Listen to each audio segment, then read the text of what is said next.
Olá, turma, tudo bem? Tudo tranquilo? Todos em paz? Todos com saúde? Ainda se prevenindo aí contra esse vírus, né? E a doença que ele causa? Eu espero que sim, porque a pandemia ainda não acabou, não é isso? Então, cuide-se, beleza? E falando em saúde, né? Falando em corpo humano, né? Aquilo que esse vírus maldito pode fazer conosco, né? Ou bendito, né? Em alguns aspectos aí. Mas falando em corpo humano, na estrutura humana, da anatomia e a fisiologia, vamos estudar esse conteúdo justamente agora, tá bom? Então é o que nós veremos a partir de agora, um dos conteúdos mais importantes do segundo ano do ensino médio. É um conteúdo de uma relevância imensa, porque lá no oitavo ano vocês aprenderam algo sobre o corpo humano, né? Alguns conteúdos, não é isso? Alguns conhecimentos foram passados para vocês no oitavo ano. No nono também há uma complementação, principalmente na fisiologia, quando é ensinado sobre o funcionamento das células, né? Osmose, os processos da membrana, transporte ativo e transporte passivo. Agora, aqui no segundo ano, vocês vão aprender de forma mais aprofundada como funciona o corpo humano, como ele é e como ele funciona, porque é justamente o que quer dizer isso, né? Anatomia, a aparência, fisiologia, funcionamento, tá bom? Aqui não só aparência, tá? Mas estruturação, como se estrutura, como se configura o corpo humano, beleza? Isso em termos de estrutura interna, não é? Porque é isso que importa pra gente agora, beleza? Então vamos lá. O corpo humano é constituído por um conjunto de sistemas e órgãos que são responsáveis por mantê-lo em funcionamento durante toda a vida humana, né? Isso a gente já tem uma noção de como é isso. Há bilhões de anos o corpo humano vem se transformando e evoluindo para se adaptar a esse ambiente que vivemos hoje, que é a Terra, né? E para o desenvolvimento individual de cada corpo, né? A gente pode aí mentalizar já, pessoal, por exemplo, as características físicas, né, e anatômicas dos corpos dos seres humanos em diversas partes do planeta, não é verdade?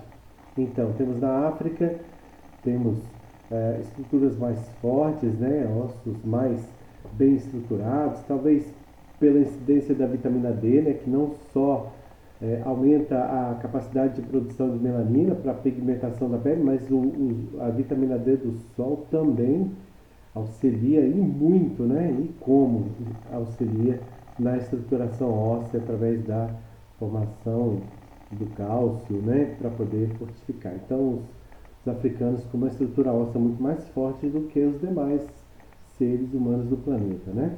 Os japoneses, os chineses, os orientais como um todo, com uma anatomia e uma estruturação mais menor do corpo, né? Não mais menor. Não mais menor, mas uma estrutura menor do corpo, eles são mais baixos de estatura, né? E aí nós temos os alemães também que são muito altos. Os brasileiros não temos uma definição assim muito exata por causa da miscigenação, na verdade. Temos aí a mistura de índios, europeus e negros africanos na configuração dos corpos dos brasileiros, nosso corpo, né? Os americanos também não, por causa da colonização europeia, né? Principalmente França e Inglaterra. Os ingleses são definidos em várias partes do mundo, do planeta. Vamos verificar que a anatomia humana se diferencia, né? E é característica e está relacionada ao ambiente em que esses corpos estão, tá? Então, isso a gente vai ver um pouco também. Nosso corpo é uma mistura de elementos químicos feita na medida certa. As partes do corpo humano funcionam de maneira integrada e em harmonia umas com as outras. Quando isso não ocorre, quando essa harmonia não existe, há uma disfunção, né? Há uma doença. Beleza? Então, o corpo humano o conhecimento do corpo humano vem sendo buscado, né, desde os primórdios da humanidade, né? Por que isso? Porque havia uma necessidade de manter o corpo humano íntegro, né? Havia o sonho humano dos, dos estudiosos antigos de superar a morte, ou seja, de manter o ser humano imortal, né? Então, por isso se buscou aí não só a árvore da vida, né, como uma forma de aumentar a longevidade do corpo humano, enfim, de tornar o homem um ser imortal. Isso não foi possível, né?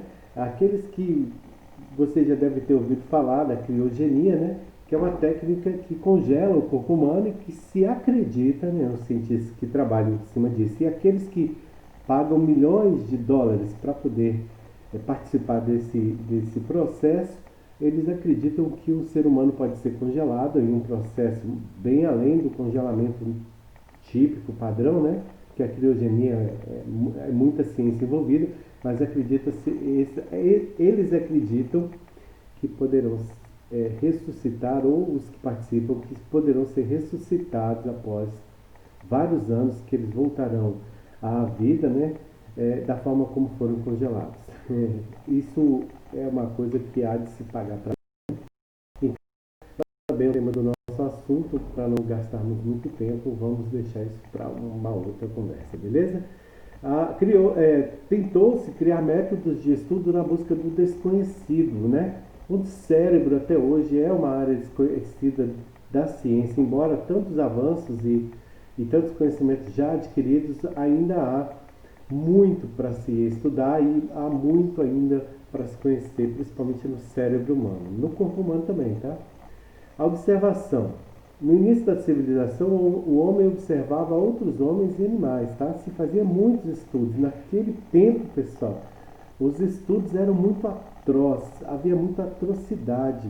Por quê? Porque era primitivo, né? O homem também, mesmo os cientistas, não tinham muito, digamos, muito tato com a coisa, né? Eles faziam estudos de maneiras muito brutais. Abria-se seres humanos ainda vivos para se estudá-los, né? Para estudá-los. Esses eram geralmente moribundos, né? E indigentes, pessoas que não tinham famílias ou familiares para reclamar por eles, né? Então eles eram abertos vivos para serem estudados. Necessário? Talvez, né, pessoal? Mas era muito brutal, ok? Então a dissecação era proibida em 150 a.C., retornou muitos anos mais tarde, mais por questões práticas do que por questões intelectuais. Então, até 150 anos antes de Cristo, principalmente filósofos, não havia naturalistas, médicos, nem cientistas. Médicos pode até se dizer que sim, mas não como hoje, né? Muito além, muito aquém do que é hoje, na verdade, né? Mas haviam estudos, tá? E o homem era dissecado, sim. A dissecação era feita às vezes com um elemento vivo, né? Na Grécia e no Egito antigos, né, ou seja, 1000 anos antes de Cristo, surge o conceito da medicina racional e ética, e também aparece aqui a ética médica, né? Que busca do homem, a busca do homem pela verdade objetiva. Aqui são os filósofos, principalmente os gregos, né, que surgem forçando a humanidade a praticar uma determinada ética, né? No sentido de respeitar o corpo humano, o ser humano que havia dentro do corpo que seria objeto de estudo, né? A religião ainda não era muito forte, então havia os gregos e os egípcios, e esses tinham lá seus deuses, né? Mas essas religiões não estabeleciam algo como a religião católica veio estabelecer, principalmente ela, né? No sentido de fazer com que o homem fosse mais ético com ele próprio, né? E com o seu semelhante, ok? Os egípcios adotavam técnicas de conservação do corpo humano através da mumificação, né? Que era natural, eles faziam com cera e com sal, pessoal. Esses eram os elementos fundamentais na prática da mumificação natural. Aí veio o embalsamamento químico, mais evoluído, mais à frente, né? E Camion e Croton, 500 anos antes de Cristo, registram as primeiras observações anatômicas do corpo humano.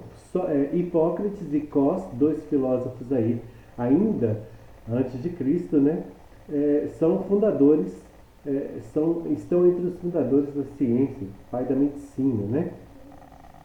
A teoria moral da enfermidade, os juramentos e ensinamentos do Código Moral e Ético surgem bem após isso, tá bom? Mas os gregos já instituem esse Código Moral e Ético com relação às doenças, ao corpo humano, ao estudo do corpo humano, né? Então, são filósofos que foram muito importantes. Hipócrates de Cos, né? Foi aí praticamente o pai da medicina, beleza? Hipócrates de Cos, beleza? É considerado o pai da medicina. Aristóteles, 72 anos após Hipócrates, né? Ou seja, entre os anos 384 e 322 a.C., isso aproximadamente 7.000 anos atrás, tá, pessoal?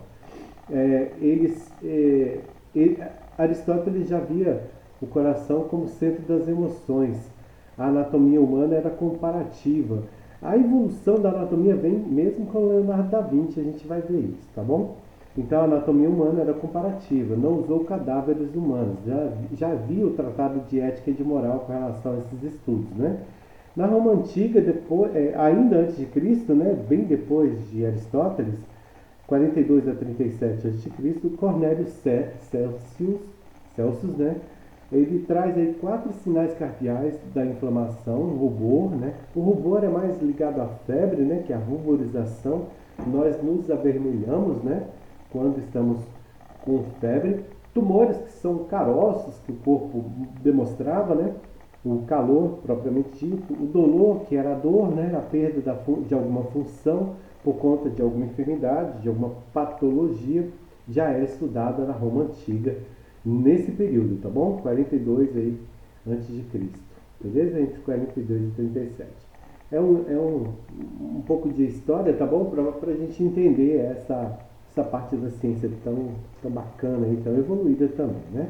Entre 130 e 200 depois de Cristo surge Galeno de Pérgamo, que traz um retrocesso grande aí, aliado à igreja, na ação do cérebro sobre todas as manifestações físicas, religião e ciência. Então, Galeno de Pérgamo, ele acreditava que o cérebro era o centro de tudo, que nada funcionava, o que não deixa de ter certa verdade, porém, ele trazia isso de forma mais, digamos, ligada à religião, né, e à ciência. Então, ele não considerava a fisiologia do cérebro, até porque, mesmo que abrissem e abriam os cérebros daquela época, não haviam equipamentos, né, sofisticados o suficiente para um estudo mais aprofundado dessa área do corpo humano, que é o cérebro. Até hoje não há, né? Até hoje não há tantos assim. Até 1400, seus ensinamentos foram utilizados. Então, até o século, e aí já estamos falando de um período muito após a vinda de Cristo, né, que é o ano 1400, e então são 15 séculos aqui em que os ensinamentos de Galeno de Pérgamo foram utilizados pela ciência, pela medicina que existia até aí, né? Os anatomistas faziam estudos escondidos, né? Então eles abriam os corpos humanos, sim, violavam os cadáveres das pessoas e, como eu disse, né, há estudos que mostram que corpos de seres ainda vivos eram abertos para estudos, tá bom? Eram atrozes mesmo essas ações científicas daquela época, né? Frederico II, no ano 1315, torna obrigatório o uso de cadáver para cirurgiões em universidades, em centros de estudos, né? Então aqui surge algo que já traria para a humanidade obrigações éticas e morais, né? Ou seja, o corpo humano poderia ser sim estudado, mas em universidades, com fins de estudos mesmo, e para o alargamento do conhecimento científico, né? Duque Anjou, em 1376, autoriza a dissecação pública e anual de um cadáver humano. Isso se fazia com o intuito de fazer com que mesmo os leigos soubessem um pouco, né? Não eram bem leigos, tá, pessoal? Isso não era em praça pública, eram em palestras, né? Em movimentos em que os frequentadores eram basicamente cientistas, tá bom? Então isso era feito. Já no ano 1452, né, aqui, Leonardo da Vinci, né, ele surge em 1452 e morre em 1519. Durante a sua vida, né, esse grande ser humano aí, esse grande artista, né, ele juntou a arte com a ciência. Ele fez com que a ciência e a arte andassem de mãos dadas, né? Essa figura, inclusive, da anatomia que é usada até hoje é de Leonardo da Vinci. Ele traz para a humanidade aí um conhecimento e uma possibilidade muito grande de conhecer o corpo humano através de seus estudos e feitos, tá bom? Michelangelo Buonarroti, né, é, promove aí o ápice durante 20 anos adquirindo conhecimentos do corpo humano em um convento. Esse carinha aqui, né? Esse bichinho magrelinho aqui também contribuiu demais para os conhecimentos que temos hoje. E havia ainda dissecações às escondidas, né? Era feito sim, era um ato condenado pela igreja, então a igreja era muito forte nesse período, né? Principalmente a grande igreja romana, e ela condenava essas ações, esses estudos, né? E esses caras que faziam eram literalmente enforcados ou levados a prisões eternas, né? Eternas no sentido de que eles morreriam na prisão, ou eram condenados à morte por enforcamento pela igreja, porque o papado nessa época, os papas, eles comandavam o mundo, né, gente? Eles governavam o mundo junto com os governantes aí que tinham poder, mas seus poderes eram meio limitados pela igreja, ou seja, a igreja que mandava realmente. No passado só utilizavam cadáveres de criminosos e ladrões, mas isso apresentava um número insuficiente, então precisava de outros, porque não havia tantos ladrões e criminosos nessa época como há hoje, né, em comparação a hoje, certo? Então esse pessoal, eles eram tidos como pessoas às margens da sociedade padrão, né? Então eles tinham seus corpos depois de mortos, né? E até vivos. A história conta que eles eram utilizados vivos, né? Eles eram abertos vivos porque eram ladrões e criminosos, né? Para uma grande parte da sociedade não eram tidos como seres humanos que mereciam respeito e que a ética e a moral devia ser aplicada em favor deles, ok? Andreas Vesalius, entre 1514 e 1564, deu pouco, 50 anos só. Ele lança o livro de Humani Corporis Fabrica, corrigiu erros de outros anatomistas, expôs o esqueleto do corpo humano e é chamado aí, né, o Andreas Vesalius, como o pai da anatomia, ok? Ele estudou bastante, participou desses movimentos até de promoção de atrocidade com a abertura de corpos humanos vivos e também aproveitou-se dos corpos dos criminosos para poder estudar, ok? Durante o Renascimento, perde-se muito das superstições e medos, né, ligadas ao estudo do corpo humano. Aí evolui, ocorre uma evolução de várias ciências nesse período, né? O Renascimento traz isso não só na questão da história, né, mas também na questão das ciências humanas. O uso do álcool para conservação surge em 1660. Até aqui se usava muito ainda do que os egípcios e gregos usavam para conservação dos corpos. O álcool surge em 1660 como uma grande e boa opção para a conservação das partes dos corpos para estudos, né? Em 1694 surge a microscopia, né? Marcelo Malpighi, em 1694, já estuda por meio de microscópio a anatomia humana. O microscópio surge aí de dois suecos, né, que desenvolvem o primeiro microscópio. Até então eram lupas que eram utilizadas, né, mas o microscópio com uma só lente surge em meados de 1600 ali, e em 1694 o Marcelo Malpighi já utiliza esse aparelho para o estudo da anatomia humana, né? Marie-Françoise Xavier Bichet, né, constitui tecidos dos órgãos, né? Ela contribui para a teoria celular de Wischel. Esse Wischel está aqui, ó, meio que junto com Robert Hooke, né? são estudiosos da teoria celular que trazem ao mundo um conhecimento muito bacana sobre a célula, né? Robert Hooke foi o primeiro a teorizar sobre a célula depois do desenvolvimento do microscópio, né? Pode-se dizer descoberta, mas é mais do desenvolvimento, porque usou-se as lentes de uma lupa, claro, modificadas para a construção do primeiro microscópio que se tem conhecimento, né? A formalina utilizada como fixador, aqui a gente tem o formol, né, galera, que é até hoje a substância química, o elemento químico, né, o produto químico que se usa para conservação de cadáveres, né? Então, quando se tem um velório, aquele corpo não tem mais sangue nas veias e artérias, o sangue foi retirado e o formol foi utilizado, foi inserido, né, no corpo dessa pessoa para que a putrefação, a decomposição seja retardada, né? Então, em 1890, o formol é utilizado como fixador ou conservador pela primeira vez. Depois, em 1985, surge o raio-x, e esse equipamento veio a contribuir e a meio que sacramentar o estudo da anatomia humana, porque com raio-x se visualizaria, né, como é até hoje os ossos, a ossatura humana, beleza? Então, no século XX, a intensificação das pesquisas e descobertas de cura de doenças, né? Em 1925, o surgimento do antibiótico, através do estudo do Penicillium notatum, né, que é o fungo que dá origem à penicilina. Então, os antibióticos surgem aqui.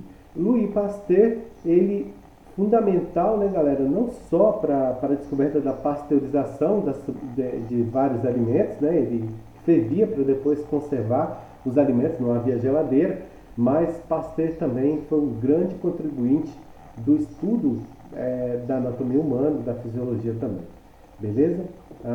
Aqui essa imagem é daquela exposição Corpo Humano que viajou o mundo, parou agora, né, por conta da pandemia, esteve em Brasília, esteve no Parque Shopping, montou-se uma grande estrutura no Parque Shopping para isso, também no Shopping AMB, no AMB, no Lago Norte, né? Foi onde eu visitei essa exposição, é fantástica, são corpos humanos reais, né? Que são colocados em exposição dessa forma para que sejam vistos e estudados, né? São corpos que foram cedidos hoje, né? Com toda a ética que existe em torno disso, né? Pelas leis internacionais, esses corpos existem de verdade e estão em exposição pelo mundo, beleza? Então, a anatomia como conceito, né, é a ciência que estuda as estruturas macro e micro da constituição do corpo humano, tá bom? Então é a ciência que estuda de forma macro e microscopicamente a constituição e desenvolvimento dos seres organizados, ok? Os vírus não entram aqui, tá bom? Embora já esteja em estudos, os vírus não entram aqui. É uma análise da estrutura biológica, daquilo que é vivo, né? E sua correlação com a função e com as modulações de estrutura em resposta a fatores temporais, genéticos e ambientais do indivíduo vivo, tá bom? Seja uma bactéria, um fungo, um ser humano, uma planta, e aí os vírus não entram nisso porque eles não são considerados por grande parte da biologia como seres vivos, tá bom? Mas já são estudados, obviamente, já se tem conhecimento da estrutura anatômica de praticamente todos os vírus que já nos atingiram de alguma forma, né? Nos atingiram quer dizer humanos e seres vivos em geral no nosso lindo planeta, beleza? Então essa área da biologia visa compreender os princípios arquitetônicos, ou seja, as estruturas, né, e como elas são formadas, estruturas vivas e como elas são formadas, tá bom? A descoberta e a base estrutural do funcionamento de várias partes e a compreensão dos mecanismos formativos, né, que estão envolvidos no desenvolvimento destas estruturas. Então aqui a gente trata, por exemplo, do exoesqueleto, né, que forma a célula, a membrana plasmática, por exemplo, né? A anatomia estuda a célula também. Então a amplitude da anatomia compreende em termos temporais, desde o estudo das mudanças ao longo do tempo, né, do prazo da estrutura, no curso da evolução dos seres vivos, passando pelas mudanças de duração intermediária, desenvolvimento, crescimento, envelhecimento, por aí vai, né?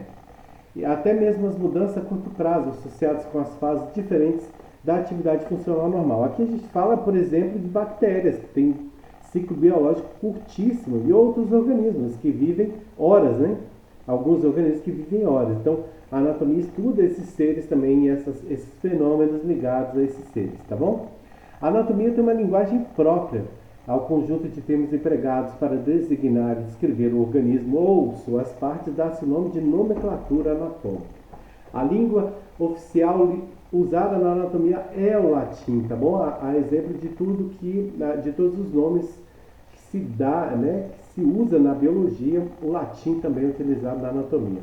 E ao designar uma estrutura do organismo, a nomenclatura procura utilizar termos que não sejam apenas sinais para a memória, mas tragam também alguma informação ou descrição sobre a referida estrutura. Então, por que o latim, professor? De novo, né? Porque o latim é uma língua que não tem um povo, né, que a reclame ou que diga que essa língua é deles. É uma língua morta, certo? Então, o mundo inteiro, em todas as partes do mundo, quando se usa o latim para descrever qualquer estrutura anatômica do corpo humano, do corpo de qualquer outro ser vivo, esse termo é lido da mesma forma, claro que com seu sotaque, né, digamos assim, no Japão, por exemplo, mas o nome é o mesmo no Japão e em qualquer parte do planeta, beleza? A forma, por exemplo, o músculo trapézio e sua posição ou situação, nervo mediano, seu trajeto, a artéria circunflexa da escápula e suas conexões ou interrelações, ligamento sacroiliaco, né? Ou sacroilíaco, perdão, a sua relação com o esqueleto, a artéria radial, sua função, movimento levantador da escápula, seu critério misto, né? Movimento flexor superficial dos dedos, função e situação. Então a anatomia ela estuda e descreve tudo isso, beleza? Então, atualmente a anatomia pode ser subdividida em 3 grandes grupos: a macroscopia, a anatomia do desenvolvimento e a microscopia. Na macroscopia, estuda-se as estruturas observáveis a olho nu. Macro é de grande, né? Então, utilizando ou não recursos tecnológicos. Dá para descrever anatomicamente o corpo humano, que é grande, ou o corpo de um mamífero grande, a olho nu, sem a necessidade de um equipamento qualquer, seja ele um microscópio ou outro que se utilize. Na anatomia do desenvolvimento, o estudo se dá do desenvolvimento do indivíduo a partir do ovo, né? Então a embriologia já é estudada na anatomia do desenvolvimento, né? A partir da fecundação do óvulo até a forma adulta. E essa anatomia do desenvolvimento engloba a embriologia, que é o estudo do desenvolvimento até o nascimento do bebê, né? Na microscopia, ou anatomia de microscopia, ela se relaciona com as estruturas visíveis a olho nu, mas ou pode requerer o uso de instrumentos, né, para ampliação, como lupas, microscópios ópticos e microscópios eletrônicos, como os de varredura, né? E aqui os microscópios, principalmente os eletrônicos, são utilizados na citologia, o estudo da célula. Na histologia também, porque se utiliza muito a visualização do tipo celular que forma determinados tecidos, né? E a forma como eles se organizam para a formação dos órgãos, dos corpos, né? De forma específica do corpo humano. Beleza? O que é normal? Normal é o esteticamente mais comum, ou seja, é o que é encontrado na maioria dos casos. Varia entre idade, sexo, biotipo e etnia. Beleza?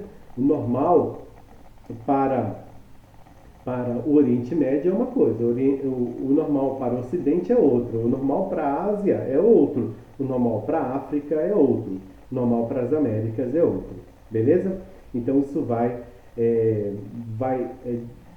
diversificando, né, e divergindo até de lugar para lugar, beleza? O endomorfo é a pessoa sem uma fisiologia, uma anatomia trabalhada, né? O ectomorfo é aquele que apresenta aspectos externos mais definidos. E o mesomorfo é aquele que pode trabalhar essa sua anatomia ou não, né? Também mantendo-a sem um trabalho específico, tá bom? Aqui a gente tem dos gregos ainda, né, em Romanos, as imagens. E aqui, ó, só para vocês terem uma ideia. Então, nós temos várias etnias aqui, né, galera? Dá para perceber vários tipos de rostos, né, que ilustram várias etnias mundo afora. Aqui também, né, nessas imagens nós temos índios, temos asiáticos, temos indianos, né, galera? Negros, brancos, pardos e por aí vai. Então, o que é normal? Depende, né? Depende muito do que? Sexo, biotipo e etnia. E a idade, claro, né? Não pode deixar de fora. As variações anatômicas, qualquer fuga do padrão sem prejuízo da função, assim, por exemplo, uma artéria braquial mais comumente divide-se na fossa cubital, que é uma parte do corpo que a gente vai ver aí, tá? Este é o padrão. Entretanto, em alguns indivíduos, essa divisão ocorre ao nível da axila. Como não existe perda funcional, esta é uma variação. Mas existe também a anomalia, quando ocorre prejuízo funcional e não uma simples variação. Isso é considerado uma anomalia anatômica, genética, né? Quando a variação anatômica é incompatível com a vida, é uma monstruosidade. Acontece? Acontece. Nasce crianças assim? Sim. Então, ó, a variação anatômica quando, por exemplo, uma pessoa nasce com 6 dedos, seja na mão ou no pé. Então, é só uma variação. Prejudicou a função, o funcionamento? Não. Então, essa não é considerada uma anomalia. Quando a anomalia prejudica o funcionamento, aí sim não é só uma simples variação. E quando essa diferença, né, quando essa situação, esse evento do nascimento de um bebê como esse aqui da imagem, na parte inferior à direita, para quem não está vendo o mouse se mover, o mouse mostrando aqui, isso é uma monstruosidade. Essa criança nasce, dificilmente, nasce, né? Mas muitas vezes sem vida ou morre logo em seguida, ok? A posição anatômica. A posição anatômica tem a ver lá com a criação de Leonardo da Vinci, ok? Praticamente a ciência adotou como padrão da posição anatômica humana, beleza? Então era padronizada para referir-se aos termos anatômicos, posterior, anterior. Então nós vamos ver aqui, por exemplo, que a parte anterior é a parte da frente, posterior é a parte das costas, tá bom? E por aí vai. A gente vai usar as lateralidades, né? E por aí vai. A posição ereta em pé é a posição ortostática ou bípede, né? Mas quando não é um bípede, a gente tem estudos. No estudo, também que se levar em consideração a posição em pé, tá bom? Não ereta, porque alguns seres, alguns animais, principalmente animais, não ficam em pé sobre duas patas, mas ficam em pé sobre 4 patas, os quadrúpedes, né? E aí é ereto, pode ser considerado.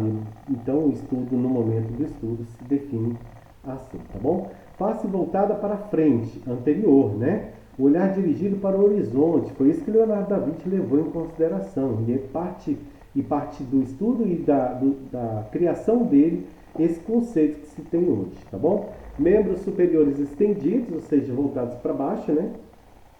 Os braços, no caso, aplicados ao tronco e com as palmas voltadas para frente, vemos aqui, né? Aplicadas ao tronco, olha aí, e com as palmas das mãos voltadas para frente. E não só a palma das mãos, como a palma dos braços, tá? Por assim dizer, né?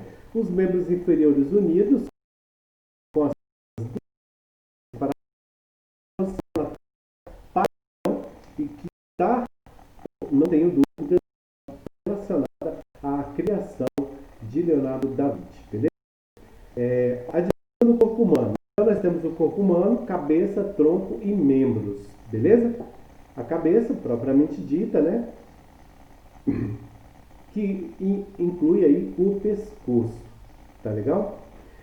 O tronco, ele compreende aí o tórax, que é do pescoço para baixo, até a cintura, né, o quadril.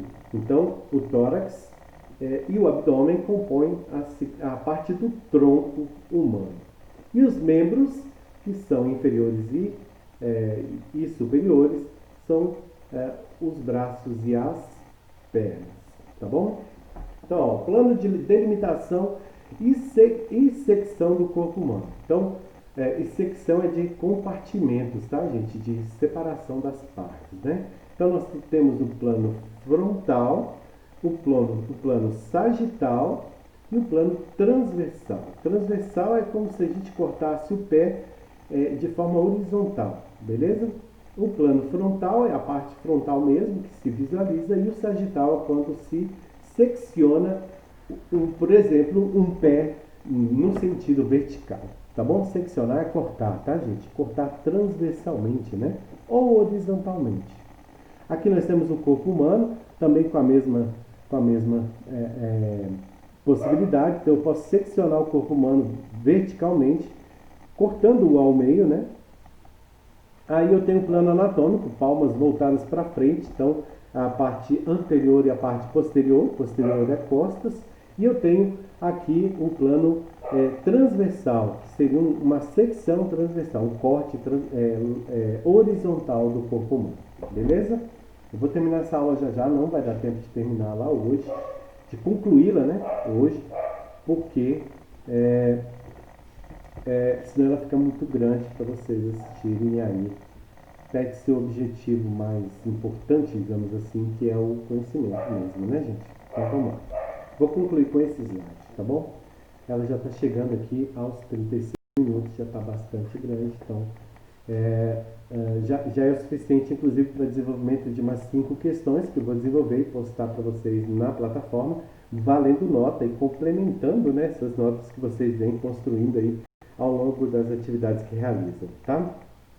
Então, plano sagital, galera, é o plano que se vê a lateralidade, ou a lateral do corpo, tá bom? Sagital é a lateral. Podem observar essa linha aqui, tá bom? Essa linha roxa dá a ideia de um plano sagital. O que é o plano sagital? O plano lateral, ou seja, uma visualização lateral do corpo humano, né? O sagital mediano é aquele plano ou aquele momento em que eu posso seccionar, cortar o corpo humano verticalmente ao meio, tá bom? O plano frontal é a frente propriamente dita, com as palmas voltadas para frente, ou é a parte anterior do corpo que eu visualizo ao olhar, né? Porque a posterior, que são as costas, eu não consigo ver, a não ser que eu vá para as costas para vê-la, ou que haja um espelho para refleti-la, né? E o plano transversal é aquela secção, aquele corte, aquela divisão ao meio de forma horizontal. Então, olha lá. Sagital é formado pelo deslocamento do eixo antero-posterior ao longo do eixo longitudinal, tá bom? Lateralidade aqui, né? O sagital mediano é formado pelo deslocamento do eixo antero-posterior, posterior é costas, né? Ao longo do eixo longitudinal na linha mediana, dividindo o corpo em duas metades aparentemente simétricas, iguais, né? Denominadas de antímeros. Olha aí, hein? Questão da atividade, onde você vai achar a resposta para uma questãozinha que eu já bolei aqui na cabeça, né? Que já desenvolvi aqui mentalmente, digamos. O plano transversal ou horizontal é formado pelo deslocamento do eixo de largura ao longo do eixo antero-posterior. Uma série sucessiva de planos transversais divide o corpo em segmentos denominados de metâmeros. Atenção para esses termos aqui, tá bom, gente? Metâmeros, antímeros e sagital longitudinal, né? O plano frontal ou coronal, formado pelo deslocamento do eixo de largura ao longo do eixo longitudinal, dividindo o corpo em porções chamadas de paquímeros. Beleza? Paquímeros são as partes que formam o corpo de forma frontal, né? Quando ele é visualizado de forma ou frontalmente. Beleza? Então aqui eu vou parar para não deixar esse slide maior, que já está, porque aí não tem muito, dá mais cansaço do que aprendizado, né? Do que promoção de aprendizado. Beleza? A você que assistiu essa videoaula, muito obrigado e nos vemos na próxima. Quer dizer, você vai nos ouvimos, né? Você vai me ouvir na próxima aula, ok? Então até lá, muito obrigado e fique bem.